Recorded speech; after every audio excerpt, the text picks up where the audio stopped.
Ուրեմն աղոթք սերիայի մեջ ենք եւ դասի վերնագիրը բարեխոս կամ բարեխոսություն։ Կարդամ Եսայա 59:16 համարից։ Եսայա 59:16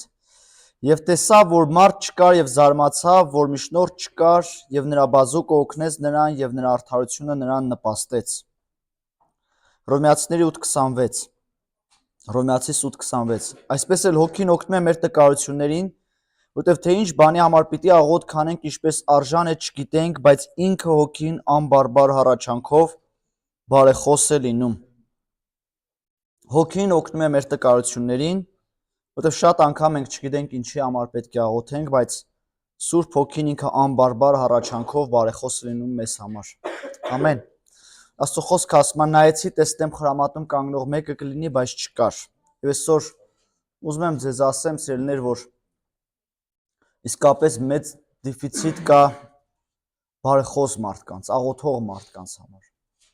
Ու ասեմ մեծամասամբ այդ բարեխոս մարդիկ իրենք չերևացող մարդիկ են։ Որովհետև դու կարող ես գնաս ծառայության, գիտեք ինչքան է եղել իմ ծառայության ընթացքում, երբ որ բեմի վրա տեսել եմ հաջողված, օրհնյալ ծառայություն է, եւ հանկարծ Սուրբ Հոգին ինձ հիշեցրել է եւ ասել է՝ միգուցե ամբողջ գիշերը ստատիկներից մեկը չի քնել ու աղոթել է այս ծառայության համար։ Հասկանում եք, այսինքն բարեխոս մարդիկ կան, ովքեր որ աղոթում են։ Եվ այդ մարդկանց դու կարող ես չտեսնես, դու կարող ես չնկատես, բայց այդ մարդիկ իրանք աղոթքի մարդիկ են։ Ու փառք Տիրոջ այդ ձև մարդկանց համար, որտեվ հիշում եք Եղիայի ժամանակ Եղիան կարծում էր ինքը մենակ է մնացել, բայց Տեր ասեց 7000 հոգի էլ ունեմ, ովքեր ծունկ չեն դրել Բաղի առջև։ Նրանք չեն երևում, նրանց մասին չգիտեին, բայց այս մարդիկ, ես հավատում եմ, որ աղոթող մարդիկ են։ Գիտեք, Սուրբ Հոգին ինքը անձ է ու անձին էլ հատուկ բոլոր հատկություններով։ Ու նա էլ ունի այն բոլոր սեփական ինտելեկտը, սիրելու ունակությունը, կամքը, բայց իրեն դրսևորելու համար Սուրբ Հոգուն մարմին է պետք։ Այսինքն ինչ որ մարմնի միջոցով նա պետք է իրեն դրսևորի եւ այդ մարմինը դա եկեղեցին է։ Եվ մենք առաջի Կորինթացիս 6:19 մեջ մենք գիտենք, որ մենք Սուրբ Հոգու տաճար ենք, Աստծո խոսքը մեզ ասում է դուք Սուրբ Հոգու տաճար եք։ Եվ որպեսզի Սուրբ Հոգին բնակվի հավատացյալի մարմնում եւ գործի նրա միջոցով, այն պետք է առանց որևէ սահմանափակման պատկանի Սուրբ Հոգուն։ Այսինքն ամբողջությամբ պետք է տրվի նրա տիրապետության տակ, ամբողջությամբ հանձնվել նրա տիրապետության տակ, որպեսզի Սուրբ Հոգին կարողանա նրան առաջնորդի։ Երբ որ մենք տեսնում ենք քամին ինչ-որ մի բան չէ, օրինակ մի տերև է բարձրացնում, քամին որ ուղղությամբ ուզում է, նրան տանում է։ Եվ մենք նույնպես պետք է մեզ հանձնենք Սուրբ Հոգու քամուն եւ ասենք Սուրբ Հոգի դու ոնց որ ուզում ես, այդպես էլ առաջնորդի առանց սահմանափակման, ես ուզում եմ հանձնվել քեզ։ Եվ Հռոմեացիս 8:26-ը նորից կրկնում եմ ասում է, երբ որ մենք չգիտենք ինչ պիտի աղոթենք, Սուրբ Հոգին անբարբար հառաչանքով ինքը բարեխոսում է մեզ համար։ Ահա թե ինչի համար է կարևոր մեզ համար Սուրբ Հոգով լցվելը։ Որտեղ երբ որ մենք Սուրբ Հոգով լցված ենք, երբ որ մենք Սուրբ Հոգով լեզուներով աղոթում ենք, սա իսկապես մեծագույն զենք է քրիստոնյայի համար, որտեղ շատ դեպքերում մենք չենք տեսնում հոգևոր աշխարհը սերներ, բայց Հոգին, քանի որ ինքը տեսնում է, ինքը բարեխոս է լինում մեզ համար։ Ու Սուրբ Հոգու բարեխոսությունը սուրբերի համար այս չար աշխարհում պետք է կատարվի հավատացյալների միջոցով, ովքեր լցված են նրանով։ Եթե մենք նրանով լցված չեղանք, եթե մենք նրանով պարփակված չլինենք, մենք չենք կարող իմանալ թե ինչ պիտի աղոթենք։ Բայց Սուրբ Հոգու լեցունությունը մեր կյանքերի համար շատ կարևոր է։ Եվ միայն այն դեպքում, երբ որ մարդը Սուրբ Հոգով լցված է, նա կարող է ապրել Հիսուսի պես։ Ինչու եմ սա ասում։ Տեսեք, Ստեփանոսը մեծագույն բարեխոսներից մեկը։ Նրանք քարկոծում էին, իսկ նա իր մահանալուց ասում էր Տեր մեղք մի համարեր նրանց համար, բարեխոսում էր ում համար, իրեն սպանողների համար, իրեն քարկոծողների համար։ Որտեղից էր այս սիրտը։ Այս մարդը Աստծո խոսքը ասում է, պետք է ընտրեին մարդիկ, ովքեր սեղանի սպասավորություն անեն եւ նրանք պետք է Սուրբ Հոգով լցված լինեին, ու դրանցից մեկը Ստեփանոսն էր։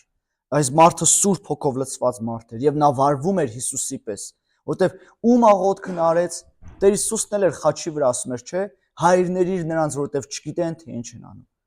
Նույն աղոթքը Ստեփանոսն էր անում, նա Հիսուսի պես նույն կերպ վարվեց եւ պատճառը այն էր, որ այս մարդը Սուրբ Հոգով լցված էր։ Ահա թե ինչու է մեզ պետք Սուրբ Հոգով լցվել։ Ու մենք չափազանց եսասեր ենք, որպեսզի թույլ տանք ցանկացած մարդու այս երկրի վրա իրավունք ներկայացնել մեր կյանքի վրա։ Մենք չենք թույլ տալիս, որ ինչ-որ մեկը մեր վրա իրավունք վերցնի, որովհետև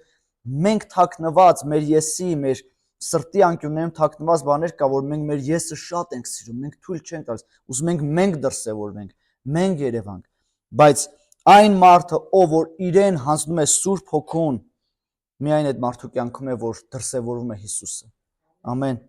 Ու որպեսզի այս բաներում մենք ավելի բաց մեզ կարողանանք տեսնել, լեռան քարոզում Տեր Հիսուսը քարոզում էր արքայության օրենքները եւ ասում էր. «Եվ ով որ ուզե քեզ հետ դատ վարել եւ քո շապիկն առնել, քո բաճկոնն էլ թող նրա մոտ»։ Հետո ասում էր քեզանից բան ու զողին տուր։ Հետո ասում էր սիրեցեք ձեր թշնամիներին։ Ինչպես կարելի է սա անել։ Գիտեք, մենք մեկ-մեկ ծառայություններից ենք խոսում, այս ծառայությունն անեմ, այն ծառայությունն անեմ, բայց եկեք տեսնենք ինչ մեծագույն ծառայություններ կա, որ սա դժվարություն է, սա խաչը վերցնել է, սա անձը ուրանալ է, ոնց սիրեմ իմ թշնամուն, երբ որ նա ինձ վատություն է արել, երբ որ նա ինձ վնաս է տվել, բայց սա Աստծո ավետարանն է, սրանց այն կողմ ավետարան չկա, ու որպեսզի մենք կարողանանք այս ամենը անել, մեզ անհրաժեշտ է Սուրբ Հոգով լցվել, որպեսզի Հիսուսի նման լինել, որտեղ մեր սեփական ուժերով անհնար է, որ մենք այսպեսին լինենք, անհնար է մենք սրան հասնենք, միայն Տեր Հիսուս Քրիստոսի միջոցով, որտեղ Հովհաննես 15:7 ասում է, եթե մնաք ինձանում եւ իմ խոսքերը ձեզանում լինեն, ինչ որ էլ կամենաք կխնդրեք եւ կլինի ձեզ։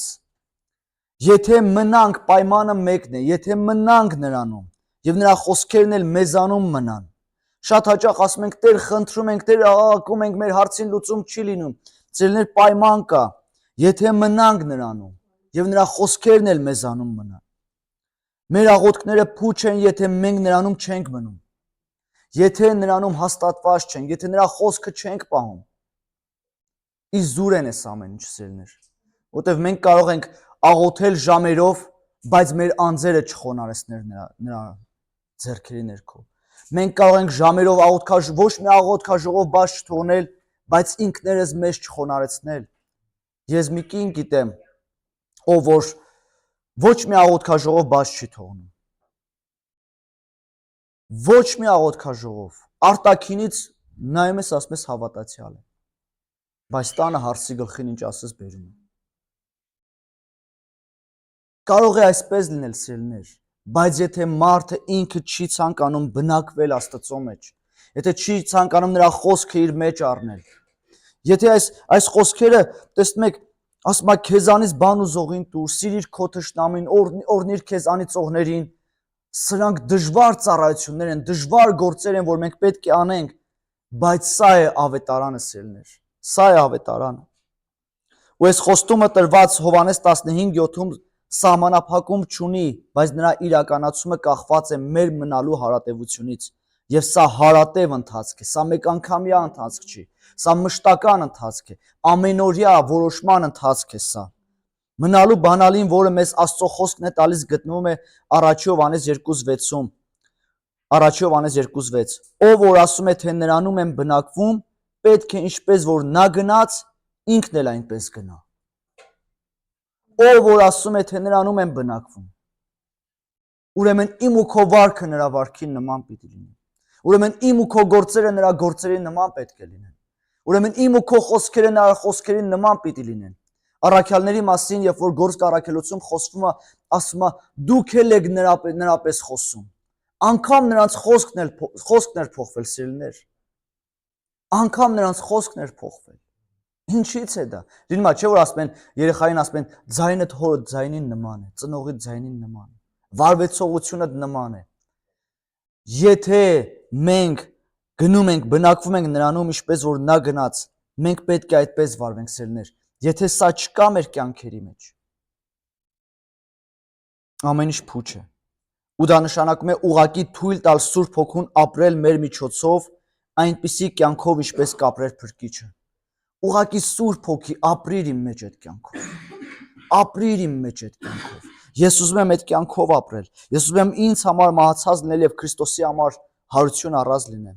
Հարատևության ճանապարհը նրա պատվիրանները պահելու մեջ է։ Նրա խոսքը պահելը։ Տեր Հիսուսը ասում էր, ես անում եմ այն, ինչ որ տեսնում եմ Հորը անելիս։ Ինչ որ տեսնում եմ Հորը անելիս։ Մենք կարիք ունենք Սուրբ Հոգով լցված լինելու եւ Հորից առնելու։ Հայր, ինչ ես ուզում որ անեմ։ Ինչպես վարվեմ, ինչ գործեմ, ինչ խոսեմ։ Բայց ուզում եմ մի հատ ցավոտ իրականություն ասեմ։ Մենք շատ լավ ճշմարտությունը գիտենք, բայց դժվարությամբ ենք անում։ Այստեղ մեզանից յուրաքանչյուրս շատ ճշմարտություններ գիտենք Աստվածաշնչից, Աստծո խոսքից, որ պետք է անենք, բայց մենք դժվարությամբ ենք դա կատարում։ Ուրիշին խորհուրդ տալուց գերազանցիկ ենք, բայց անելուց շատ դժվար ենք։ Բայց ժամանակն է սիրելիներ, որ ոչ միայն խոսքը լսողներ լինենք, այլ նաև կատարողներ լինենք։ Անենք այն, ինչ որ Տերը մեզանից սպասում է։ Եվ Սուրբ Հոգով լցված մեր ամենօրյա գործի մեջ Սուրբ Հոգին մեզ բացելու է մեր ամենօրյա գործի ծառայության մեջ Սուրբ Հոգին մեզ բացելու է մեր շարժառիթները ու մեր արարքները։ Ինչի համար ենք մենք դա անում։ Ինչի համար։ Արդյոք մենք դա անում ենք, որպեսզի մեր անձը կերակրենք։ Եվ գիտեք, ցավոք սրտի մենք կարող ենք լավագույն բաները անել ու սրանց լավ պիտակներ կպցնել, բայց ներքին մեր սենյակում անգամ հոգևոր ծառայությունները մենք անենք ի օգուտ մեզ։ Ի օգուտ մեզ ներկայացնելու, ի օգուտ մեր ընդունելության համար, ի օգուտ, որ մարդիկ մեր մասին կարծիք կազմեն։ Մենք որդի վրա ենք, եւ միայն այն ժամանակ, երբ մենք մնում ենք որդի վրա, որդի կյանքը գտնվում է մեր մեջ։ Պայման կա լինել նրա մեջ։ Երբ որ մենք նրա մեջ ենք, այն ինչ որ որդի մեջ կա, այն նյութը, այն կյանքը, որ կա, դա փոխանցվում է նաև ճյուղերին սիրելիներ։ Այդ նույն կյանքը փոխանցվում է։ Մեզանից յուրաքանչյուրս պատվաստ ենք, բայց մենք չենք կարող այդ որդից, այդ ճյուղի, որդից այդ կյանքը ստանալ, քանի դեռ մենք հին կյանքից չենք հրաժարվում։ Եվ միայն այն, որ մենք հին կյանքից արդեն հրաժարվեցինք ու եկանք նոր կյանքին, որդին պատվաստվելով սիրելիներ, այն կյանքը, որ կա որդի մեջ, նույն կյանքը մեր մեջ է հոսում։ Եվ դա ինչ է նշանակում, որ այն կյանքը, որ կար Քրիստոսի մեջ, այդ նույն կյանքը կա մեր մեջ։ Այդ նույն կյանքը կա մեր մեջ։ Այն ինչ որ Հիսուսը անում էր այս երկրի վրա սերներ, այդ նույնը փոխանցել է մեզ եկեղեցուն։ Սուրբ Հոգին մեր մեջ է։ Այն Հոգին, որ Քրիստոսի մեջ էր ու նրան մեռելներից հարություն տվեց,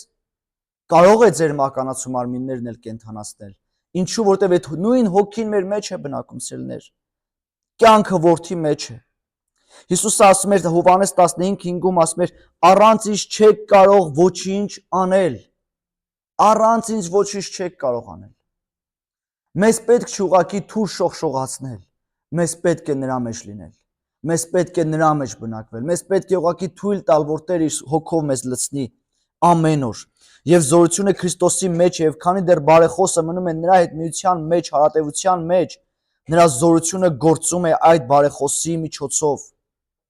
Քանի դեռ մենք նրա մեջ ենք, այդ նույն զորությունը, որ Հիսուս Քրիստոսի մեջ էր, սկսում է գործել մեր մեջ։ Եվ ուզում եմ կարևորագույն բաներից մեկը նորից ասել։ Ես ու դու նրա սեփականությունն ենք։ Նրա կնիքը մեզ վրա դրված է սիրելիներ։ Որպես որդիության գրավական նա իր Սուրբ Հոգին տվեց մեզ։ Նրա կնիքը մեզ վրա դրված է եւ առաջի Կորինթացիներ 6:19 ասում է. դուք ձեզ չեք պատկանում։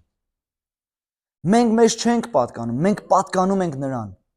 Մենք թանկ գնով ենք գնված սիրելիներ։ Թանկ գին է մեզ համար վճարված։ Տեր Հիսուսը իր կյանքի գնով, իր արյան գնով մեզ գնեց։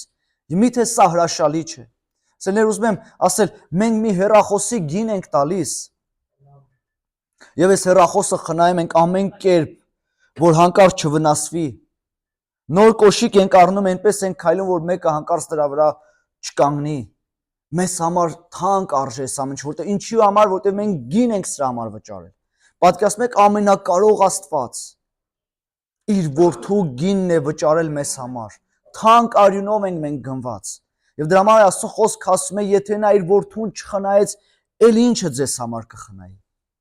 Մենք թանկ գնով ենք գնված։ Եվ այդ գինը մեզ համար վճարված է, սիրներ, եւ այլևս մենք մեզ չենք պատկանում, այլ մենք պատկանում ենք նրան, ով իր թանկագին արյունով մեզ գնել է, ու փառք Տիրոջ սրա համար։ Քրիստոսի հետ միության մեջ դուք մահացած եք ձեր բնականի համար։ Ու ոչ մի բան, ոչ մի տեսակ բան, ինչը որ եսից բխում է, սիրներ, չի կարող բնակվել փրկչի մեջ։ Չի կարող նրա մեջ բնակվել։ Ամեն բան, որ եսից ծնված է, պետք է մահանա։ Ոչ մի բան եսից ծնված նրա մեջ տեղ չունի։ Միայն Քրիստոս, միայն նրա կյանքը, միայն Սուրբ Հոգին։ Առանց ինձ ոչինչ չեք կարող անել, ասում էր Տեր Հիսուս Քրիստոսը։ Եվ մենք պատվաստ ենք, եւ այն ինչ որ որդի մեջ կա, այն կյանքը, այն լեցունությունը, ինչ որ կա, քանի որ մենք նրանից պատվաստված ենք, քանի որ մենք նրանից կպած ենք, այդ ամեն ինչը մեզ փոխանցում է սիրներ։ Եվ նկատած կլինեք, երբ որ մենք նրա մեջ ենք լինում, երբ որ պարբերաբար նրա երեսն ենք փնտրում, երբ որ պարբերաբար նրա հոգով ենք լցվում, ինչ կյանք է գալիս մեր մեջ։ Եվ սա իսկապես սա երանություն է, ու պատկերացրեք այն հանգստությունը, որ որդի մեջ կա, փոխանցվում է քեզ։ Այն խաղաղությունը, որ որդի մեջ կա, փոխանցվում է քեզ։ Այն ուրախությունը, որ նրա մեջ կա, փոխանցվում է քեզ։ Եվ շատ քրիստոնյաներ այսօր ասում են՝ ուրախ չեմ, ուրախությունս կորցրել եմ։ Ինչու՞։ Որտեղ մենք մեր ուրախությունը այս նյութական բաների հետ ենք կապում։ Բայց քանի դեռ մենք նրանից կպած ենք, չես կարող դու ուրախ չլինել, որտեղ դու նրա մեջ ուրախություն ունես։ Այո, մարմնի ցավերը քեզ նեղում են, այո, այս աշխարհի նեղությունները կան, բայց նրա ներկայության մեջ դու ուրախ ես ու դու հանգիստ ես։ Ամեն։ Ասափը իր Սաղմոս 73-ում, երբ որ նկարագրում է ամբարիշտներին, ասում է ամբարիշտները իրենց վզերը հաստացրել են, ինչ որ անում են, հաջողվում են։ Քիչ մնաց, ասում է, որ ես էլ նրանց պես այս ամեն ինչն անեի, մինչև որ չմտա նրա սրբության սրբոցը։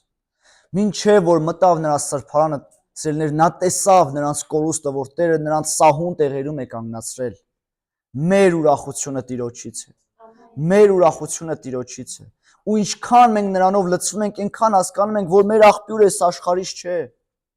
Մեր աղբյուրը աներևույթ աղբյուր է։ Այնտեղից մենք լցվում ենք ու այնտեղից մենք կարողանում ենք տալ։ Փառք Տիրոջ, որ մենք Հիսուս Քրիստոսի մեջ այս ամեն ինչը ունենք։ Ու Պողոսը վկայում էր Գաղատացիների 2:19-ում, ասում էր՝ ես Քրիստոսի հետ խաչված եմ։ Ես Քրիստոսի հետ խաչված եմ։ Ես նրա հետ խաչ ելա։ Սեփական եսը պետք է ազատագրվի ինքն իրենից, որպեսզի դառնա Սուրբ Հոգու գործող զորությունը։ Ինչքան մենք շարունակում ենք իրականացնել այդ խաչելությունը, այնքանով սկսվում է բարեխոսությունը մեր մեջ։ Ինչու՞։ Որտեղ մենք նմանվում ենք մեր Փրկչին։ Որտեղ մեր Փրկիչը ինքը բարեխոս էր։ Եվ Աստծո խոսքը ասում է, որ նա հոր աջ կողմը նստած ինչ է անում, բարեխոսում է մեզ համար։ Ինչքան որ մենք նրա ճանապարհով գնում ենք, այնքան մենք տեսնում ենք, որ նմանվում ենք նրան ու դառնում ենք նրա պես բարեխոս։ Ու եկեք նայենք Մովսեսի կյանքին։ Մովսեսը իր սեփական ընտրությունը այն էր, որ ինքը թողեց թագավորական պալատը, համաձայնվեց իր եղբայրների հետ չարչարվել։ Պատկերացնում եք, նա հնարավորություն ուներ։ Նա կարող էր երկրորդ մարդ լինել Եգիպտոսում։ Նա արքայական տանը մեծացել էր հնարավորություն, հարստություն, ճոխություններ, ինչ որ ուզեր կարող էր իր համար լինել։ Ոչ թե ինքն էր ծառայելու, այլ իրեն էին ծառայելու։ Բայց Աստծո խոսքը ասում է, նա համաձայնվեց իր եղբայրների հետ չարչարվել։ Եվ այս մարդկանց համար ինքը չարչարվում է։ Այս մարդիկ իրանից տրտնջում են, բողոքում են, ըմբոստանում են իր դիմաց։ Ինչ սիրտ էր տրված Մովսեսին, որ Մովսեսը իր բարեխոսության ժամանակ ոչ թե իր մարմնի մասին էր հոգ տանում, այլ անգամ իր հոգին վտանգի տակ դրեց եւ ասեց. եթե կներես, ներիր, աղաչում եմ, իսկ եթե չես ներելու, աղաչում եմ իմ անունն էլ ջնջիր կյանքի գրքից։ Ինչ սիրտ էր սա, սիրելիներ։ Ինչ սիրտ էր, որ այս մարդը ուներ, սա բարեխոսության հոգի էր, այն ինչ որ ինքը ուներ։ Նույնը տեսնում ենք Պողոս առաքյալի դեպքում, Իսրայելի համար խնդրում էր Հռոմեացիների 9:3-ում, եւ կխնդրեի ես ինքս նզովված լինել Քրիստոսից իմ եղբայրների եւ մարմնավոր ազգականների համար։ Սա բարեխոսություն է։ Սա բարեխոսություն է։ Մենք չենք կարող բարեխոս լինել, եթե չունենանք Հիսուս Քրիստոսի սիրտը։ Մենք չենք կարող բարեխոս լինել, եթե նրա Սուրբ Հոգով լցված չլինենք, որովհետև մեր էությունը, սիրելիներ, բարի բան չկա մեր մեջ։ Ամեն բարի տուրք ու կատարյալ պարգև սիրո խորից է գալիս։ Երբ որ մենք նրանով լցված ենք լինում, մենք վարվում ենք նրա պես։ Տեսեք, Եսայան ստիպված էր քայլել մերկ եւ ոտաբոբիկ 3 տարվա ընթացքում, որպեսզի զգուշացում աներ Իսրայելի համար։ Ով սեն ստիպված էր ամուսնանալ անառակ կնոջ հետ, որպեսզի ցույց տարի ժողովրդին Աստծո ցանկությունը յետ ընդունել իր շնացող կնոջը։ Եզեկիելին արգելվեց արցունք թափել իր մահացած կնոջ համար։ Յուրաքանչյուր անոթ, որը գործածվել է զորությամբ իր չափով բարեխոս է եղել։ Այս մարդիկ բարեխոսում էին։ Ոչ միայն կատարում էին Տիրոջ գործը, այլ նաև բարեխոսում էին։ Եզեկիելը իր կնոջ մահով ինքը բարեխոսում էր ցույց տալով, տեսեք, Ովսեն անառակ կնոջը ընտրելով ցույց էր տալիս, տեսեք, բարեխոսում էր, ետ դարձեք ձեր ճանապարհից։ Եսայան մերկ ու ոտաբոբիկ ման գալով ցույց էր տալիս ու ասում էր, տեսեք, զգուշացնում էր, նա բարեխոսում էր, ետ դարեք ձեր չար ճանապարհներից։ Եվ մենք գիտենք էլի շատ ծառայողների, շատ մարդկանց, ովքեր որ իրենց կյանքի գնով բարեխոսել են։ Մենք գիտենք Ուելսի արթնության պատճառը, Էվեն Ռոբերտսին, մարդ, ով որ ինքը աղոթքի մեջ օրեր ու տարիներ անցկացրեց, որպեսզի Տեր արթնություն բերի։ Սիրելիներ, եթե մենք չցանենք աղոթքով, եթե մենք չբարեխոսենք, մենք չենք կարող։ Ասում են, նա որ լացով ցանում է, արտասուքով ցանում է, ուրախությամբ կհնձի։ Սա է, սրա մեջ է ուժն ու զորությունը։ Ես վստահ եմ իմ կյանքի համար, ես կարող եմ ասել։ Ես վստահ եմ իմ կյանքի ծառայության մեջ, իմ կյանքի ընթացքի մեջ մեծ հետք է թողել իմ հայրիկի աղոթքները։ Որտեվ ես գիտեմ, որ ինքը բարեխոսում է մեզ համար, բարեխոսել է մեզ համար ու դեռ շարունակում է բարեխոսել։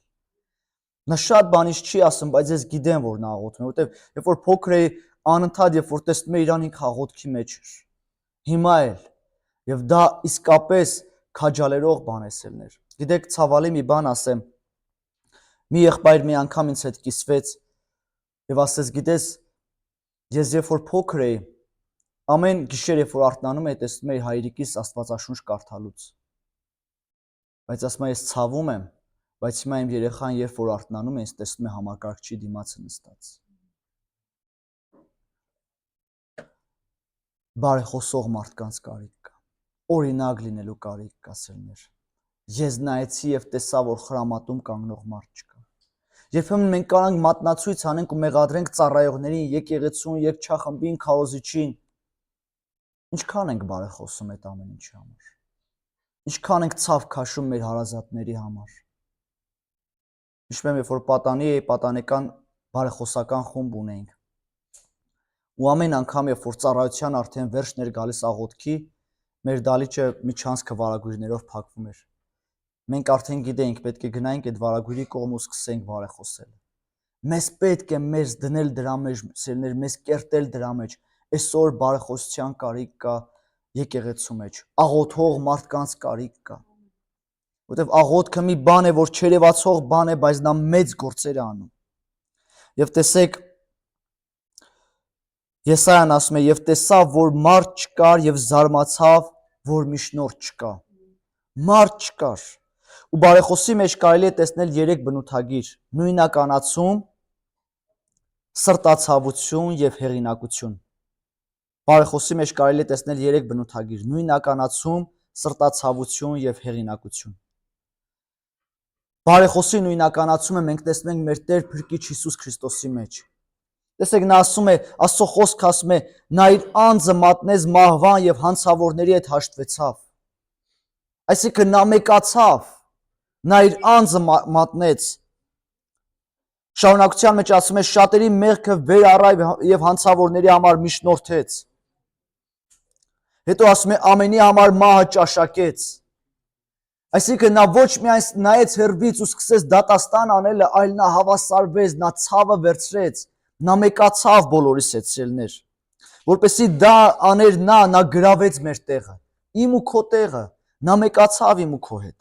Եվ սա է հենց բարեխոսի սիրտը, երբ որ մեկանում է մարդկանց ցավի հետ։